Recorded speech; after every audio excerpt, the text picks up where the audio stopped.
I am Lyra Levi Solara, third crown of the eternal dominion, bearer of the ninefold veil, and heir to a throne that spans 40,000 suns. My tutors taught me that primitives greet envoys with trembling knees and lowered eyes. They were wrong. I descended alone, cloaked in the pale shimmer of a mortal guise, because the Council of Nine believed Earth's governments would panic at the sight of a 7.5-foot daughter of the royal line. My true height, my true skin-like, starlit open land, the soft, bioluminescent crests that sweep back from my temples were all folded away beneath a hologram of ordinary humanity. Even compressed, I stood taller than any earth-born woman, my body shaped by centuries of selective grace, long limbs, high, proud shoulders, and the generous curves that my people consider the mark of divine favor. On my world, such beauty is a diplomatic weapon. Here, it only drew stares. The meadow I chose for landing lay silent under a bruised summer sky, ringed by pine and the smell of distant rain. My courier yacht, the Aurelus, settled with a sigh of antigrav into the grass. One of the landing struts had cracked during the last jump through the rift of Veranothing, fatal, but enough to strand me until repairs could be made. Protocol demanded I summon no one. Protocol, it seemed, had never met Earth. I waited for the delegation I had been assured would arrive. Nervous diplomats, soldiers with trembling rifles, scientists clutching recording devices. Instead, a single human walked out of the trees. He wore grease-stained canvas, boots older than some of Earth's nations, and a look of mild irritation, as though the universe had once again interrupted his afternoon. A patch on his chest read J. Hawthorne. His eyes storm gray, tired, fearless, met mine without flinching. "You're on my land," he said, voice low, almost amused. "And you dented my fence." On any Dominion world, he would have been executed for the absence of honorifics. I opened my mouth to deliver the ritual phrase of celestial greeting. He was already crouching beneath my ship, running calloused fingers along the fractured strut, muttering about sheer stress and titanium alloys he had no business recognizing. I stood frozen, centuries of etiquette warring with raw confusion. This was not submission, this was not awe, this was curiosity. He worked for 3 hours. I offered him water from the yacht's synthesizer. He refused, drank instead from a dented tin flask that smelled of engine oil and something sweet. When I attempted formal introduction, by the grace of the ninefold veil, I am, he waved a wrench at me. "Princess, right? Cool, hold this." He placed a hydrospanner in my hand, as though I were another mechanic. I, who had never held a tool heavier than a ceremonial scepter, obeyed.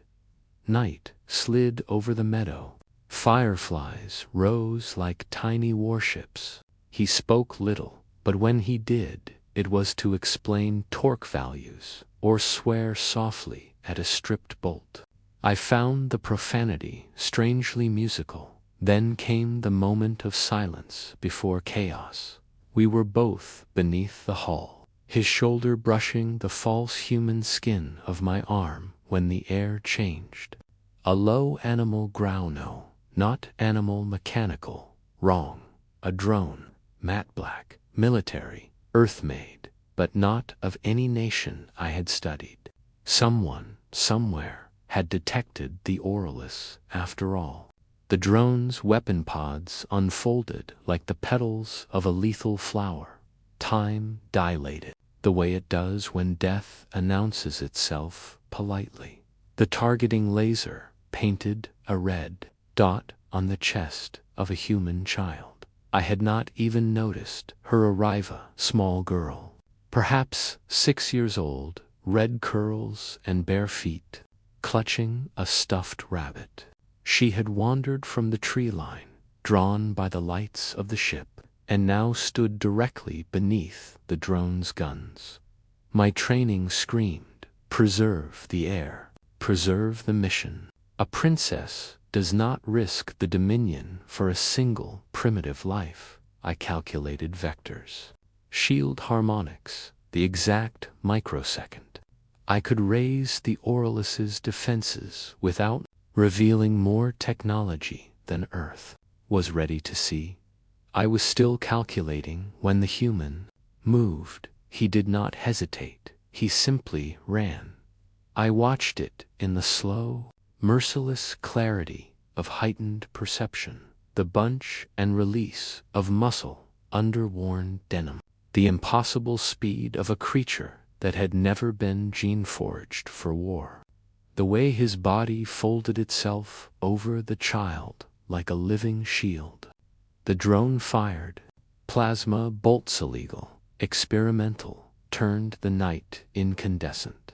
The first bolt took him high in the shoulder, spun him half round. The second punched through his side, vaporizing cloth and flesh. He stayed on his feet long enough to hurl the girl clear, rolling her into the soft grass before the third bolt drove him to his knees.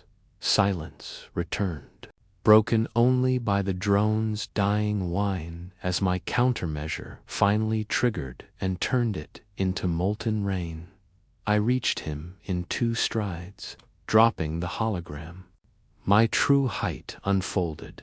Crests flared violet with grief and fury. He looked up at me, blood on his teeth, gray eyes already filming, and managed half a grin. "Tell the kid, rabbits, okay." Then he folded forward, and the meadow smelled of burnt ozone and copper. I could have let him die. The Dominion would have called it acceptable collateral. Instead, I pressed both palms to the ruin of his chest and poured royal healing into him, energy reserved for saving emperors, not grease-stained mechanics who spoke to princesses like equals.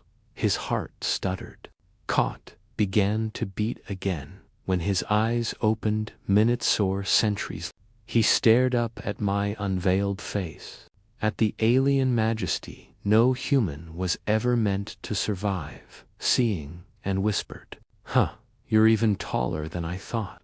Something inside me, ancient and armored, cracked cleanly in 2 in the hours that followed. While he slept under the medfield and the child clung to her rabbit, I stood on the hull of the Auralis and looked up at Earth's small, fierce moon. All my life, I had been taught that humanity was a juvenile species, wasteful, unworthy of the stars. Tonight, a single human, armed with nothing but stubbornness and a wrench, had thrown his life into the path of certain death for a child not his own, for a species not his own, for an alien princess who had come, secretly, to judge whether his entire world should kneel or burn. I felt terror, true terror, for the first time since childhood, because if this was what humans did, without training, without hierarchy, without the cold mathematics of empire, what could they do if someone ever taught them unity? The Council of 9 still awaits my report. They expect recommendations, quarantine, covert control, perhaps extermination if the primitives prove too volatile. Will receive something else. I will tell them the Dominion has been wrong. For 10,000 years, that strength, measured in the height of spires or the reach of fleets, but in the speed with which a man runs toward fire for a stranger.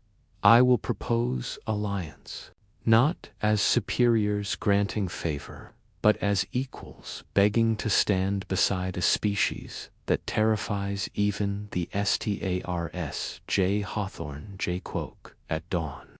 He sat on the landing ramp, shirtless, bandages stark against his skin, drinking terrible coffee from a tin mug while the little girl slept against his good side. I stood before him, once more in mortal guise, though he now knew better. "So," he said, voice rough, "you fixing to conquer us, or what?" I actually knelt so. Our eyes were level. "No," I answered. "I am here to ask permission to learn from you." He studied me for a long moment, then handed me the mug. "Drink," he said.